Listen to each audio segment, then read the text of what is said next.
Good morning, good afternoon, good evening, wherever you are in the world, and welcome to our first 2023 broadcast brought to you by Palo Alto Networks. As it is 2023, we want to put our future-gazing caps on and talk about cybersecurity predictions around Asia Pacific and Japan. It's been an interesting year in 2022 for cybersecurity. There have been breaches and there have been progressions. There have been all sorts of things happening, but we want to see what's been happening in 2023. Now, this is, of course, a live broadcast. It is really live. It is at you on LinkedIn out there, or maybe you're watching on another platform.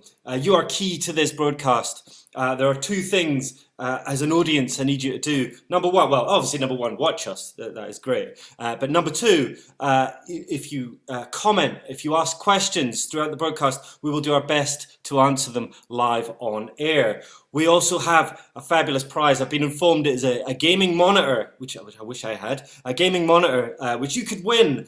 So keep an eye out for the quiz that takes place during this broadcast today. So today, individuals and businesses are acclimatized to innovations, IoT, decentralized currencies, Web 3.0, and more, and looking for the next big thing in cybersecurity, a trend mirrored by bad actors all too well. Only this morning, it's morning here, I'm in London, but only this morning I woke up and they were talking about the Royal Mail had a cyber attack, and the Guardians had a cyber attack.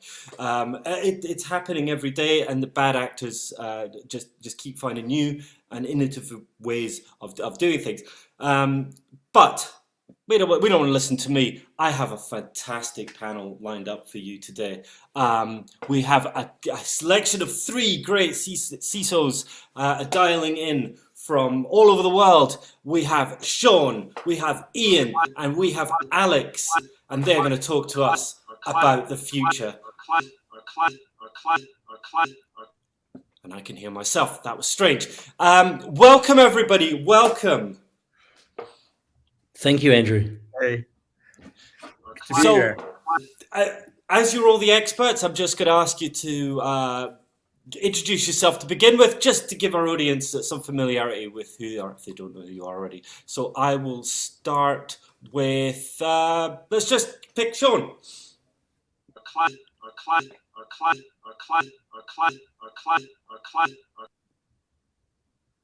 We've lost. Okay, well that was Sean. Never mind. Sean's been evicted from the Big Brother house. I'm sorry about that, everybody. I'm sure we'll get him back. Okay, so let's dialing in all the way from the beach. We have Alex. Alex, do you want to start by telling us what it is you do?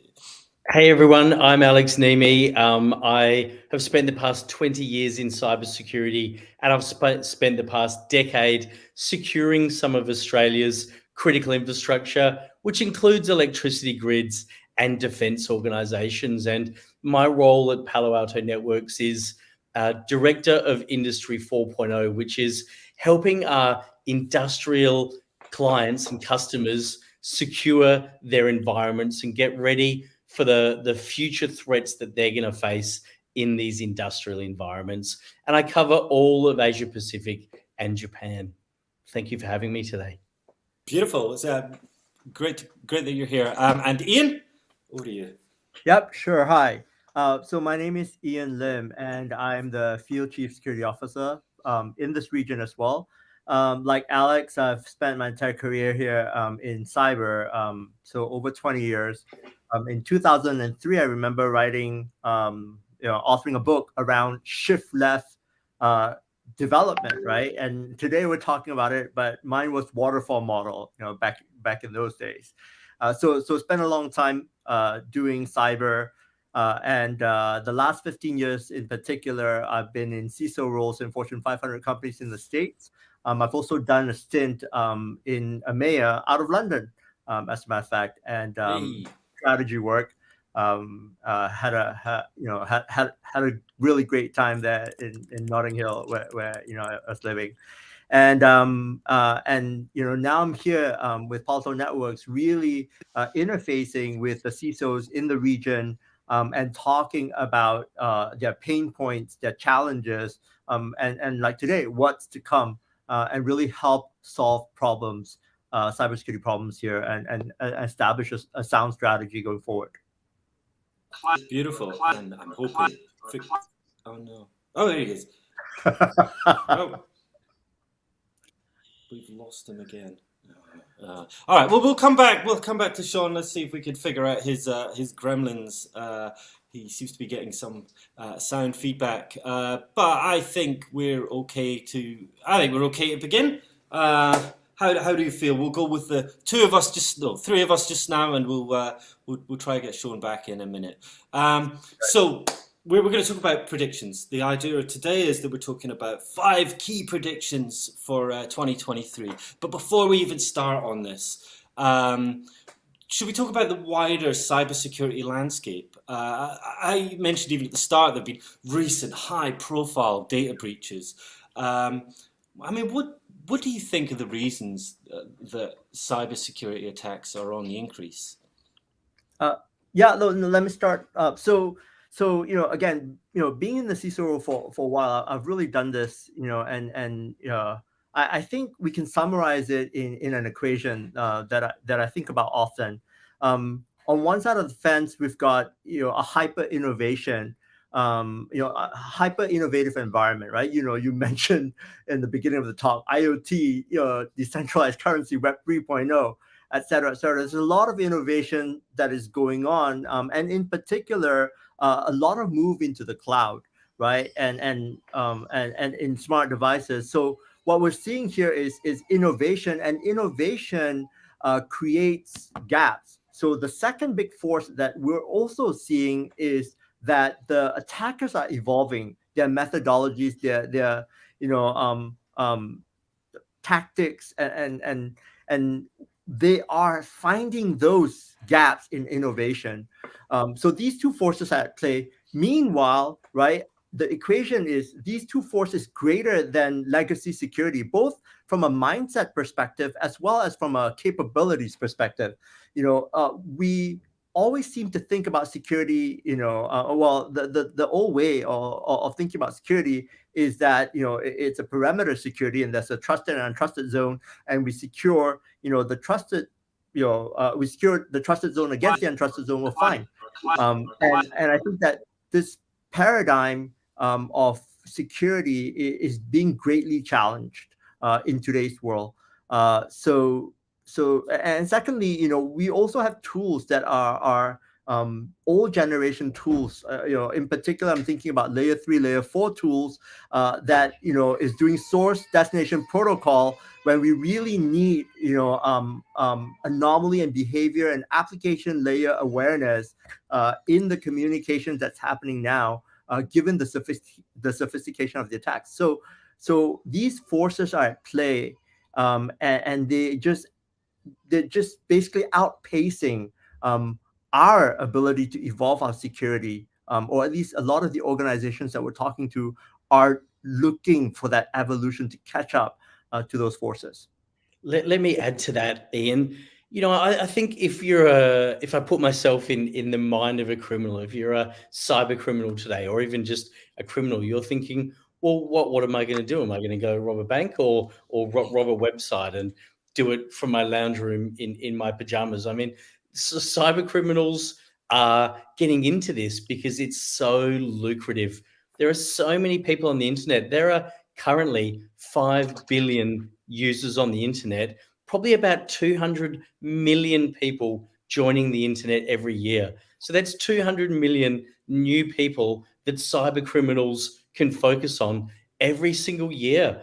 And with things like AI and cyber criminals collaborating and sharing information, the bar of entry to get into cybercrime is lowering every year. So more people are getting into it because there's more people on the internet and there's more money to be made. And hence we're seeing cybercrime evolving and growing year on year. They're building business models where they're working together, and they're sharing information. They're building, service-based business models where one cybercrime group hacks into an organization and sells the username and password. The second group goes and gets more access, sells that access. The third group steals the data, sells that data, and the fourth group goes and monetizes that data. So they're actually building out a full supply chain and business model within their cybercrime. And I think they're getting more capable and more professional every year. And there are more people joining the internet that are getting compromised in these by these cyber criminals with phishing attacks and fraud, etc. So we're seeing it escalate year on year. Yeah, I mean, as I said this morning, the headlines just this morning, two enormous organizations are affected by cyber breach, cybersecurity problems. It just seems to be continually on the rise. Let me add one more, if you don't mind. I think that one of the key things that's happening, when we look at a lot of these headliners, right? We wonder to ourselves, hey, aren't these guys ISO 27001 certified? Aren't they PCI certified, right? And you find, if you look into a lot of these organizations, they're actually certified. And what we're seeing, is that when we start looking at a lot of organizations, we're seeing that these organizations are overladen with tools. They buy a security tool for a security problem, and soon they find themselves with an average of like 74, 75 security tools that don't actually work together. And so I think one of the key things that we are seeing is sort of that lack of a cooperative ecosystem of security capabilities that can actually detect these evolved attackers, right? And so, yes, we are investing in security, but the security is fragmented, and our people are overwhelmed with alerts, and they can't really find that needle in the haystack, especially given how evolved these attackers are. And Ian, when you said that people are 27,001 certified, I think it really shows that compliance doesn't equal secure. And what organizations need to do is go back to basics, look at their basic cyber maturity and get the basics right before they go and put in the 74 or 75 tools that you mentioned. They also need to look at the risks that are applicable to that organization. What are the key cyber risks that would bring down that organization and stop their operations? And they need to focus on managing those specific cyber risks and not just endless compliance or endless implementation of tools just for the sake of it, because neither of those equal an actual secure organization. Yeah, exactly. Absolutely. Well, you are watching a special broadcast brought to you by Palo Alto Networks. We are talking about the predictions of 2023 of cybersecurity around Asia Pacific and Japan. Our producers are trying to get Sean back, but I've still got the wonderful Ian and Alex here to fill any gaps that we have. This is a live broadcast. Well, as you can see by Sean, this is a live broadcast, so things happen, but thank you for watching. Remember, if you have questions for the panel, please ask them in the comments section on LinkedIn, and we will do our best to answer them live on air. We're also going to start our quiz soon, and there is the fabulous prize of the gaming monitor that you can win for answering. I'll let you get away with answering most of the questions correctly, and then we'll do a draw. But thank you for watching. So we spoke about 60%. 60% Gartner said 60% of organizations would fail to realize the benefits of zero trust by 2025. Now, I was going to ask this one to Sean. I'm hoping someone else can answer this. Have you got any thoughts on this? Zero trust? Ian, I'm going to hand over to you, mate. Yeah, sure. Yeah, so, I think that, first of all, the zero trust is a nebulous term to a lot of people. I think the first reason why Gartner probably says this is, probably because a lot of people think that zero trust is a product that they can buy and implement, and then they have zero trust. Well, that's not it. And even when you look at the states, right, when the executive order came out to implement zero trust across all public agencies in the US, CISA came up with their own sort of reference architecture. NIST started writing a bunch of white paper on it. The DoD published their own, and so all these zero trust material is sort of out there. I think that the reason, one of the key things is to really anchor down on what zero trust means in order for you to actually, realize the benefits of zero trust. And the way I've done it is I looked at the tenets set forth by the DoD in their publication, and I really like it, right? And I'm not going to kind of give you all the tenets, but essentially it comes down to assuming breach, and really designing resiliency in a hostile environment. That's sort of the first set. The second set is really talking about scrutinizing explicitly and continuously validating digital interactions. And then the third part talks about accurate analytics, right, of these security events. So I think zero trust is really the idea of really embracing the concept that we can't implicitly trust our security tools anymore. We can't implicitly assume that our environment is safe, that we need to implement a much deeper inspection on interactions of users and machines to machines, etc., and be able to call out the anomaly in the environment, the anomaly in the behavior, and then to be able to accurately respond to that. So I think that the key thing here is, first of all, understand that zero trust is not a product, that it's a strategy and a mindset, and then start thinking about how now do you deploy security capabilities in order to meet those security principles. And that takes a lot of time. That takes a lot of leadership. And I think that where I stand, I'm advocating what Gartner calls a cybersecurity mesh architecture, which is the idea of bringing all these disparate security tools in a cooperative ecosystem that works together, so that you have data from your endpoint, from your cloud, from your network that feeds into a data lake and normalize data, so that you can actually do true correlation on it. You can do AI modeling on it. And that way you can actually take all the logs that you have, the billions and billions of lines of logs that you have, and crunch it using machine learning to have actionable intelligence in terms of events that you have to deal with, and then put automation and orchestration to deal with most of those events.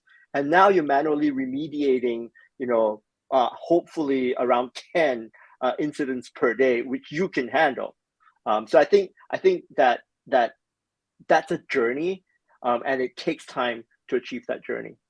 And if I can add to that, Ian, I think talking about why organizations will fail to realize zero trust, I think complexities are a really big issue.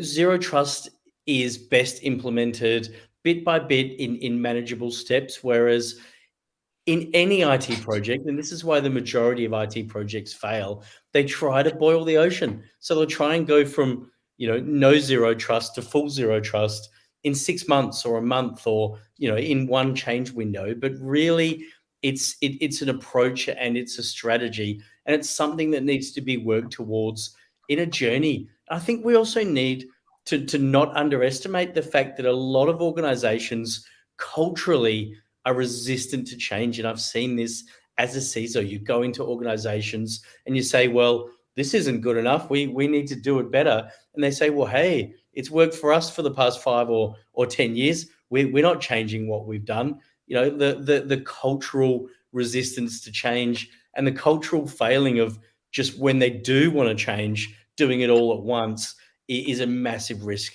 to getting zero trust right. And I think a lot of organizations don't do it in a measured enough way, or they don't do it at all.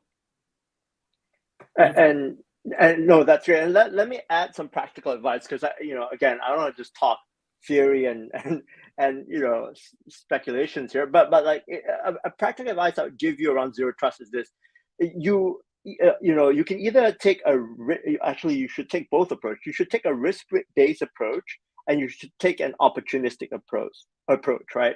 So a risk-based approach is, have someone, or if you want to do it internally, that's fine. Come look at your security environment and highlight, what is priority for you, then take that the priorities that you should be focusing on based on that assessment, and make that a zero trust architecture, again, based on the principles that is set forth by zero trust, and then, really moving towards a cyber mesh architecture of, security capabilities that work together. So that's a risk-based approach. Then from an opportunistic perspective, when you've got kind of old legacy security technology that's coming to refresh, right? Renew it and refresh it with zero trust mindset, and and so what you're doing is you're systematically kind of taking care of the low-hanging fruit of risk, stuff that's risking your organization, putting zero trust capabilities there, and then when things are being renewed, it's got kind of renewals and refresh and what have you, make sure that those things are now being layered with zero trust architecture. Merge those two together, and you're moving along. And hopefully you're not, the 60% that would fail to realize zero trust in 2025. Well, with that in mind, I think it's time to go to our first quiz question. For a chance to win a gaming monitor, this is for you, the audience out there, to put a comment. It's a true or false answer, but we'll see. The question is zero trust is a product? Zero trust is a product. Is it A, type in A, true, or B, type in B for false? That's our background music. No expense spent here. I'll just sing for you, give you a couple of seconds until we get the answer. And of course the answer is, because my producer's going to put up, it is false. It is false. So there we go. That is it. Don't worry, there are plenty more questions to come. So keep watching, and we will come back to you with another question. But Alex, I've got another one for you. Before we want to move in our predictions soon, but we want to talk, we're still on the Gartner point. 40% of boards forecasted to have a dedicated cyber committee, and 50% will have performance requirements for C-level. Alex, coming to you, how do we interpret this? Yeah, thanks, Andrew. I mean, I'd zone in on the 50% of organizations that have performance requirements regarding cybersecurity for the C-level. My question would be, what are the other 50% doing? I mean, cybersecurity is the number one risk that every organization faces, and it's not like, yes, it's relatively new, but it didn't just jump out yesterday. It's been growing and growing, and all you have to do, like you said, is open the paper every morning and there's another breach on the front page. You almost become numb to it. But for the 50% that aren't measuring cybersecurity performance requirements, I'd liken cybersecurity to workplace safety. If you look at the rise of workplace safety, go into any company these days and ask them if they're actually measuring whether their staff that go to work leave work alive or healthy and safe. And every single company will say, of course we do. Are you mad?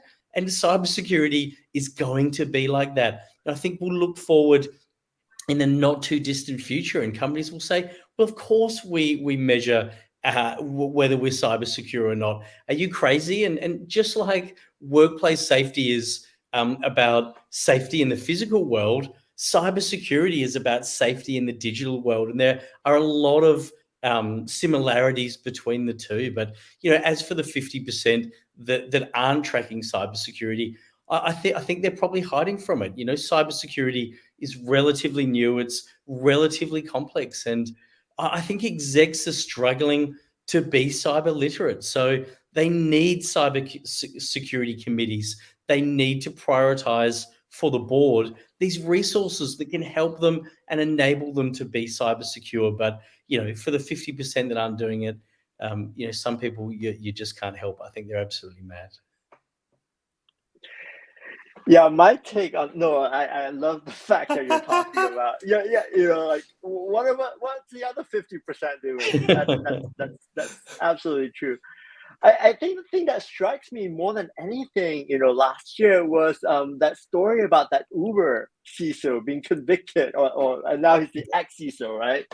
I mean, literally, it was a historic, federal trial that went on for a long time, and essentially, for those of you who don't know the story, this ex-Uber CISO, I'm not going to name names, but he basically paid off a pair of hackers that gain access to customer information and essentially hid it, right? And maybe he was told by his higher ups to hide it, what have you.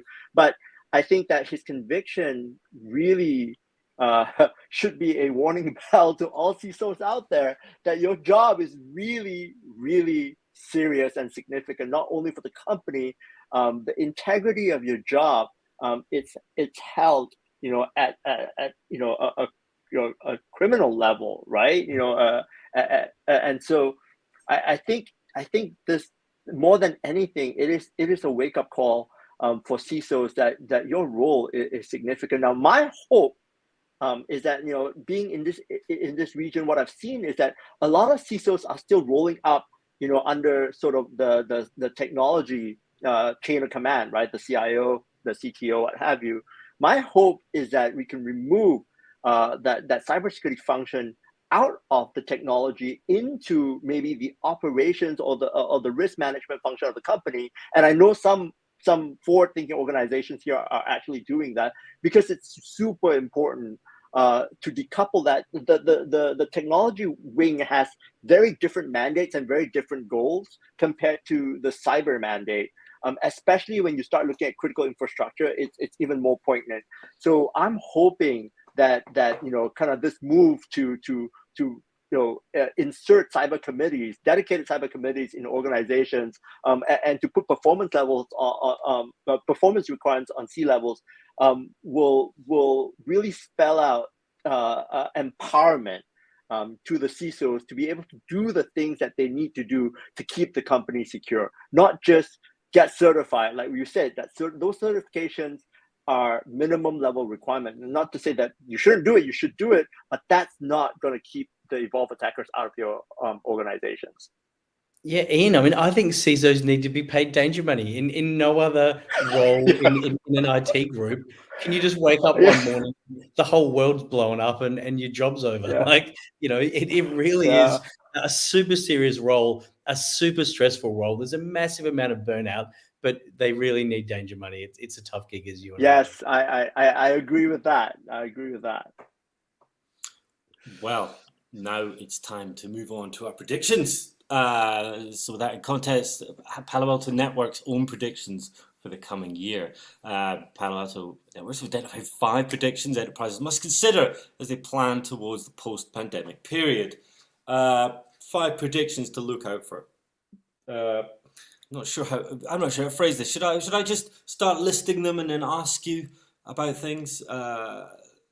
Yeah, I'm happy to run through the first prediction if you want, Andrew. Go for it. Yeah. Yeah. So I'll take the first 2 and Ian can take the last 3. We'll have to keep it pretty quick. I know we've got 30 minutes to go. We've got 5 predictions and quizzes. First prediction is 5G and the fact that 5G is going to accelerate the vulnerabilities within telco networks, because we have to look from the transition from 4G to 5G.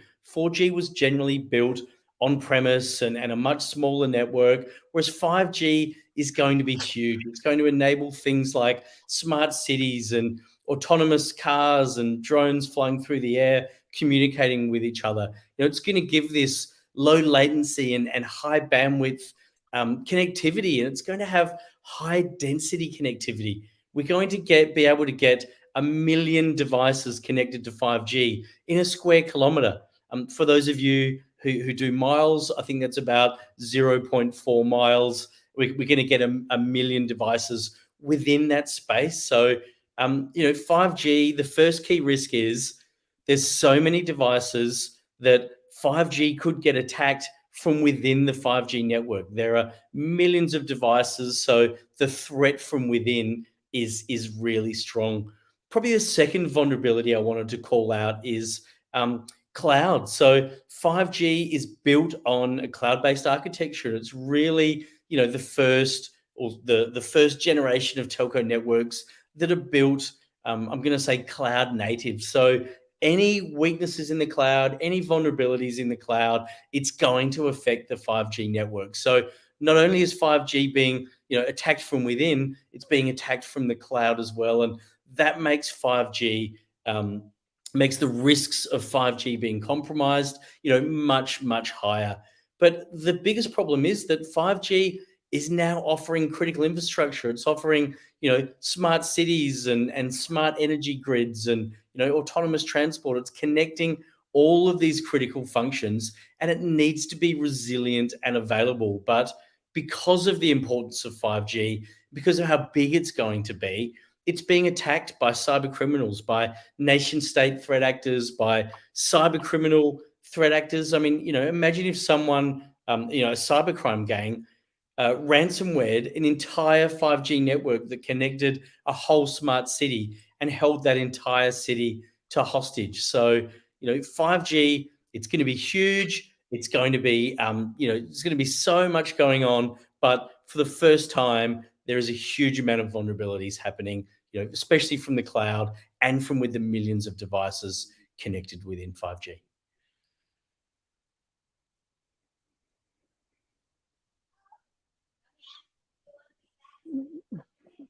Did he go mute? Yeah, I couldn't hear you. I can't hear you, Andrew. Sorry, I stupidly. There you go. I've always been told never to put myself on mute, and guess what? I just did there.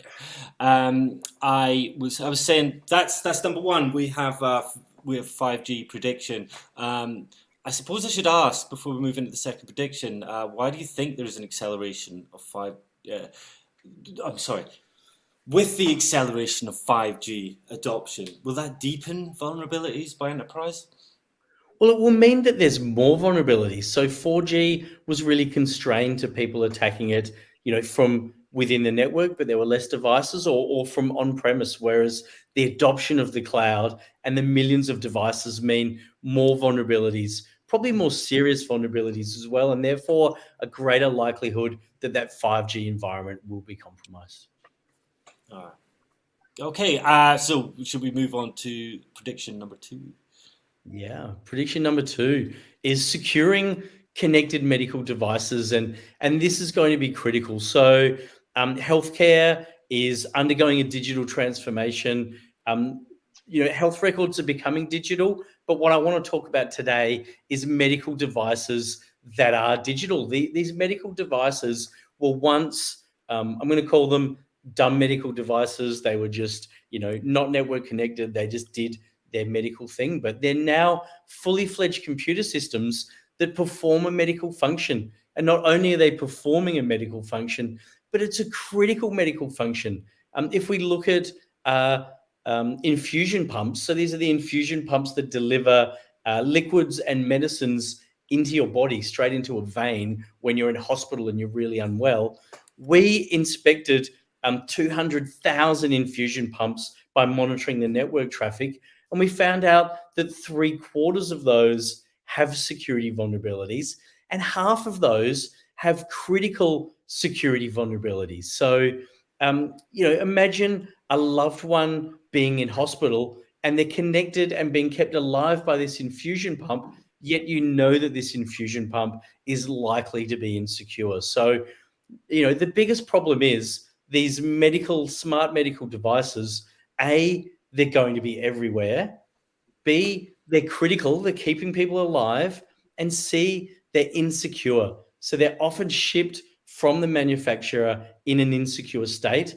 But then once they're out in the field keeping people alive, you can't just turn them off and apply some security updates. They're there working to keep patients alive. So, what that results in is they're not updated, and therefore they're in the field, they're being used, and they're insecure. So, if healthcare is going to achieve this digital future, these devices need to be secure. I don't want to go to hospital and be connected to a device that I know could be hacked, tomorrow. No, me neither. Okay, well, that's fantastic. Yeah, that's a very important one, Alex. I'm going to ask you a question about that in a minute, but I need to go back to the quiz. I have a second quiz question for the gaming monitor, and the next quiz question is: how many trends have we pinpointed? Is it A, 5? Is it B, 4? Or is it C, 3? And we'll do a little drum roll.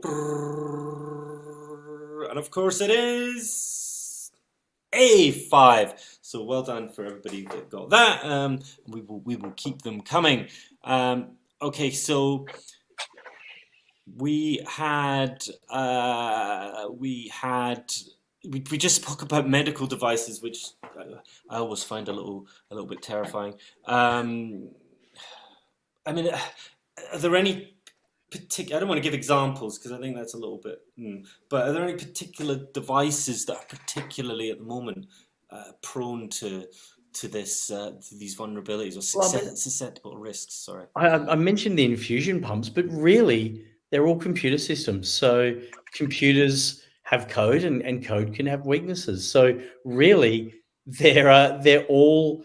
I'm going to say, with a caveat, equally insecure. If you don't update the software, if you don't make sure it's secure, if you don't patch it, they're all going to be insecure. And the terrifying fact is, rarely none of these devices are being updated. It's not like one type of device is being patched and the rest aren't.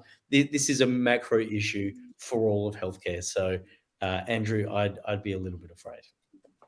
Okay, fair enough. Well, we won't delve on that. Just to say that for cybersecurity experts in there, something to look out for. Okay, so that was prediction number 2. So 2 very, very good predictions, but I think we should now have our number 3. And who's that? Sure. I'll take that one. So what we're talking about in predictions number 3 is that cloud supply chain attack or software supply chain attack will disrupt businesses. And the reason why we're talking about that is because, for those of us who remember Log4j, that was very significant. That was a vulnerability in a snippet of Java code that essentially was in most organizations around the world. I think I read somewhere it was like 40% of around 40% of corporate networks were impacted by this particular code snippet, right? But by Log4j, and had to remediate it, et cetera, et cetera. And that was what the end of 2021. What we're seeing is that more and more people over the course of the year 2022 and coming up in 23 are embracing cloud development. So continuous integration and continuous delivery, right? CI/CD development is starting to become more and more mainstream in industry. And one of the key,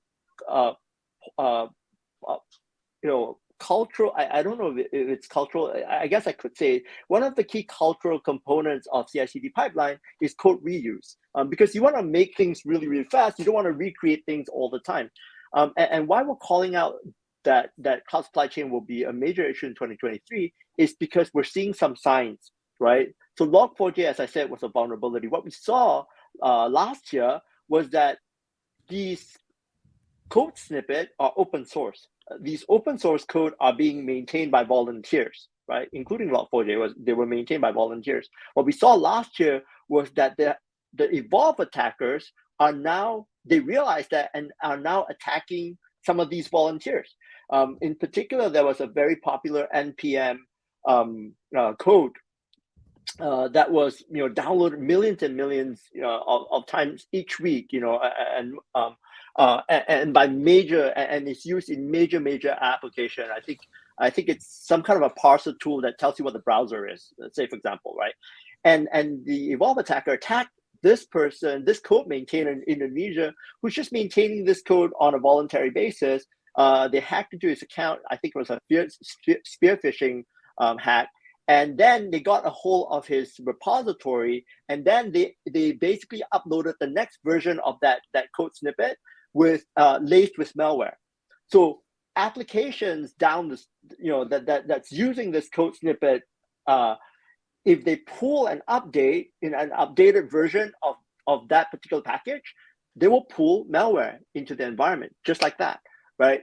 So, and by the way, does that sound familiar? Because that was SolarWinds, that's exactly what happened to SolarWinds, except this is going to happen over and over again because it is very prevalent that all cloud development today is using some form of open source. Not only are they doing it at the application level, now we've got infrastructure as code, Terraform, etc., that are using, Helm charts. Helm charts are kind of just a sequence of events, but essentially they're using reusable scripts and reusable templates from open public repositories. And Palo Alto Networks, just because we see this as a problem, we scan one of these public repositories with our tools, and we saw that at least 64% of a particular infrastructure as code repository had templates that had at least one high or critical insecure configuration. So we know that there's sort of a buildup, if you will, of open source code permeating across companies, as well as across the very foundation of the internet, which is the CSP and the technology providers, and even cybersecurity providers across the board. And it's an incident like a Log4j or SolarWinds of a very popular code snippet being exploited is definitely very likely. Great. Well, thank you for that prediction. That's great. So we've had three. Before we move on to the next one, we can talk about this one, but I realise the time is ticking away on us. I want to ask my next quiz question because it's going to land on another question that I want to ask you in a minute before we come back to the last two predictions. So the next quiz question is all five predictions. So last year, Palo Alto Networks had their own predictions for 2022. Came true. Is that true or is that false? Drum roll, please. And it is, of course, a true. So well done. Well done. I hope these were your predictions. You can take full credit, pat yourselves on the back. But do you want to maybe just talk very briefly about that, about what happened last year? Yeah. So I'm laughing because it's like one of those pop quizzes, when I was in school where they don't actually give you the material and you come in and you have to take the test. It's really hard stuff, man. We didn't talk about 22. And hopefully these guys got it right, using the power of deduction. But in 2022, we said five things. We said that the attackers are getting more well-funded and more sophisticated. And we saw this. We saw this, hands down across the board, how they're adapting and evolving their methods. We saw it in the Ukraine war when, you've got attacks that, turns off Windows Defender, immediately. You've got, just the level of sophistication that we're seeing here is just astounding. Number two, we said a lot about the physical and digital lines being blurred, this is really the idea that cybersecurity would really impact the real world because of, again, what Alex was saying, that smart nations, that the power of digital is really going into our society. It's no longer just Web 2.0 where we're going to the internet for information and social and buying stuff, right? But we've got smart cars now, we've got smart hospitals, we've got industries, mining, et cetera. They're all leveraging technology, and we knew that security would be huge in those areas. Our third prediction was around the API economy and how APIs are absolutely ripe for exploit and attack. And most recently, we've got, I guess the biggest news was around the API stuff was Optus of a few months ago, and how an API was exploited to be able to get into very sensitive data and eventually into an environment.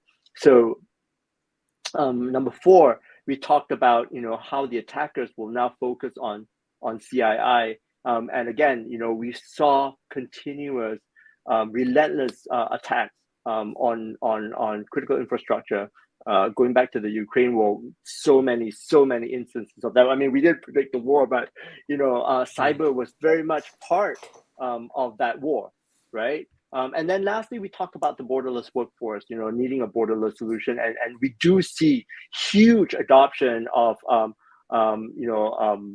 SASE solutions, right? Secure access service edge solutions out there that companies realize that, hey, this remote architecture, this legacy remote architecture of using kind of VPN, SSL gateways, et cetera, needs to be more consolidated and definitely more secure, given the fact that remote access is no longer just a thing you did for the pandemic. Now you've got a workforce that wants to work from anywhere, access anything at any time, right, with any device. So we definitely saw that as well. So yeah, all 5 predictions definitely came through with a bang. Well, that's definitely what we need to look out for 2023. I'm hoping some of them don't come true, but I have a feeling that they will. So let's just keep going on that. But with that in mind, so we've done 3 so far. So that means we've got 2 to go. Yeah. We don't have to do it in the right order. If you want to break, Alex, have you got one? Well, the next 2 Ian's actually, unfortunately. Sorry, Ian. Sorry. Over to you. I'll just do it quick. I mean, I see that we're almost at the top of the hour. Prediction 4 talks about data sovereignty, and kind of the idea that the data sovereignty discussions will intensify, especially in this region. And a lot of this lends itself to the fact that the geopolitical tension is elevating, and when things are uncertain, right, people get more and more careful, I guess. There's a notion that if I mandate that the data stays localized in my country, then all my laws, etc., can protect that data in place. And what we're concerned about and why we're kind of raising the flag here is because we're concerned that that regulators who as well as supporters or just enterprises that are being brought in to discuss these new potential regulations in all these countries need to realize that cybersecurity and the data that we use to correlate at a global scale is absolutely important to combat the evolved attackers of today. They don't have borders to contend with, right? They can attack anyone at any time, anywhere, with all the tools and the force that they come at you. And one of the things that we do from a Palo Alto Network perspective is that we have 85,000 customers. If we see an attack coming to us, like in the middle of Africa, right? We see this never before used tactic, never before used, code that infiltrated, an environment that uses a firewall. We can immediately take that data and the metadata and construct protection to inoculate the rest of our customer set. So we are able to, move at the speed of these cyber attackers because we've got this cross-border ability to correlate that data. Now, if everybody says, no, my data stays in my country and that is it, then we will lose that ability to have global insight around how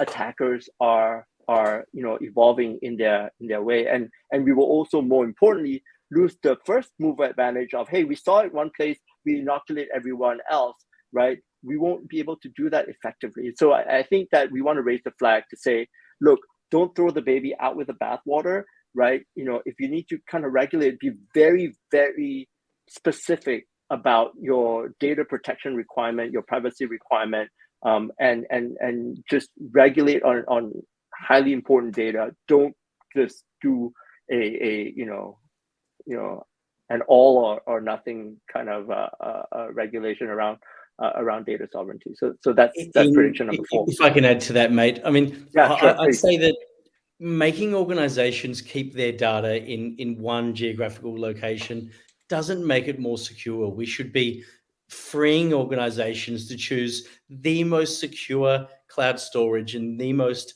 secure and convenient location for them to look after this data, and not forcing them to keep it in country, because there are examples and times when that may make the data less secure or make it harder to secure. So data sovereignty can actually tie up a lot of your resources in trying to achieve this compliance rather than actually achieving data security. And, it's actually performance issue, scale issue.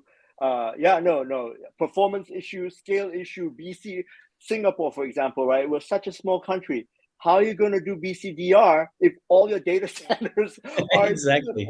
I mean, you got to kind of think broader and wider, and not only that, but consider the idea that these cloud service providers provide you tools to protect your data in place. For example, if you're really concerned that the cloud service provider can access your data, then bring your own key. Bring your own encryption key and your own encryption infrastructure into the mix. Encrypt it. You keep the keys. And you put data in a public cloud, and they could get to the data, but it's encrypted data, right? So there are ways, is what I'm saying. Yeah. I think this is a topic we could talk about a lot, but we don't have time for that. We're going to come on our fifth and final prediction, which is one I'm very interested in, actually. Okay, go for it. Number 5, go. Yeah, metaverse, right? So we think that there's a lot of investments in the metaverse, and we think that the cyber criminals are going to head that way. Why do we pick the metaverse? Largely because again, I'll be really straightforward. Largely because when the metaverse hits okay, let me put it this way. This is a much simpler way to put it. Just straight talk, right? Apple's going to come up with their AR VR tool, maybe both. Who knows, right? Their Apple glasses and their Apple AR VR set, and it's basically scheduled to come out potentially in 2023, barring any technical difficulties. That would bring a lot of the consumers into play. Now, you back up 1 or 2 years, right? Facebook even changed their name, and they're pouring in billions of dollars. Rightly or wrongly, they're pouring billions of dollars into the metaverse. Nvidia has huge stakes in the metaverse. Microsoft, and the list goes on. There's a lot of investments here. And many organizations are starting to think, hey, how do we transcend this 2-dimensional web experience into a 3-dimensional web experience? And they're starting to experiment within the metaverse, building out, retail kind of 3D environments, 3D printing of cars, potentially, in some places. But definitely organizations are looking at it. But when the consumer come on board, which we expect to this year, the attackers are going to follow the money, right? And so we want to really call out the idea that, hey, metaverse security is really broken down to 4 layers. You need to look at the platform. Most likely that platform, like 5G, is going to be cloud native based, right? So all the cloud vulnerabilities fall into play where that's concerned. Number 2, right? You need to look at the conduit, right? These metaverses are going to be interacting with each other. There's no one metaverse that rules them all yet, and there won't be for a while. So they're going to interface with each other. One of the holy grails of the metaverse is the idea that you can take your digital identity and assets, right? Bitcoin, NFTs, whatever. You can take them from one metaverse to another. But in order for that to happen, you've got to build a conduit. And those conduit comes in the form of crypto bridges, right? Cross-chain bridges. They come in the form of APIs. All those things can be exploited and attacked. Thirdly, the edge itself, the actual device, right? In order to interface with the metaverse, you're going to have to put something on your face. It's a headset or an eye set, whatever. You're going to put something on you, and that endpoint's collecting biometric data from your action in your body. And that endpoint is going to be targeted because it's going to be rich with information. You're reading out your credit card information, right? To buy something in a metaverse store. All that data, that voice data, is first residing in the endpoint and could be captured. And then lastly, the actual users themselves, the users are going to be targeted. The users of the metaverse are going to be targeted. So you'll get impersonation attack again. You'll get your good old phishing, scamming, all those bits, to get a user's to take over a user's account, and they're going to hit users with that. So we're predicting there's going to be a lot of motion around the metaverse in 2023, and that you should pay attention to the layers of security that has to happen in the metaverse. I just want to add to that really, really quickly, and I know time is tight. If you can think of pretty much every threat that you face in the physical world, you're also going to face that in the metaverse virtual world. There'll be privacy issues, there'll be identity theft, there'll be money laundering, there'll be theft of items and theft of virtual property. And, it's just going to be a 3D virtual mess that is going to mirror all of the cybercrime and even the physical crime that happens in the real world. So, we need to be prepared for that in the metaverse. Okay, beautiful. Well, as time is against us, we've got our last quiz question. We're just going to put up, and it is name one of the cybersecurity predictions for 2023. I'll tell you what, as we are nearly out of time, I'm going to pretty much list them myself. You can take the card off now. There we go. We have covered 5G. Please correct me if I'm wrong. We have covered medical devices. We have covered cloud supply chain attacks, data sovereignty, and finally, we spoke about the metaverse, the 5 predictions of cybersecurity from Palo Alto Networks for. I want to say Asia Pacific and Japan, but I feel your colleagues elsewhere in the world will have similar predictions. Maybe not as good as you, but I didn't say that. Is there any final thoughts you want to have before we wrap up, or are we good and confident with those predictions, or do you want to say something to the data center providers one last time, Ian? I can see you're itching to say it. Well, I'm sure listeners out there are going like, "Hey, guys, what about ChatGPT?" Right? It's the hot trend right now. It's the hot trend right now in AI. And I'd say this much, right? That for those of you who are thinking about ChatGPT, I mean, yes, right? Hackers can now use ChatGPT to code, right? To basically create malicious code and infect others. But this sort of ease of use is already happening, right? There's ransomware as a service, there's phishing as a service, all the other services are out there for hackers to exploit, hackers with low technical ability to exploit. And those super hackers, those guys who are creating zero-day exploits, they're not necessarily using ChatGPT. I don't think they need to.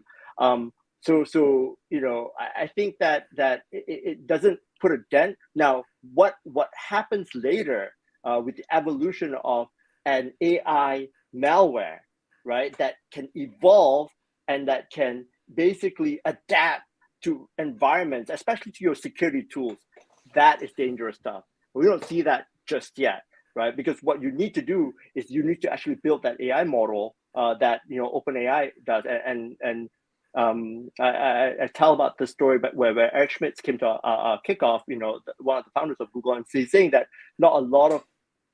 a handful of people have the investment, the technical expertise, and the capability to build that kind of a model.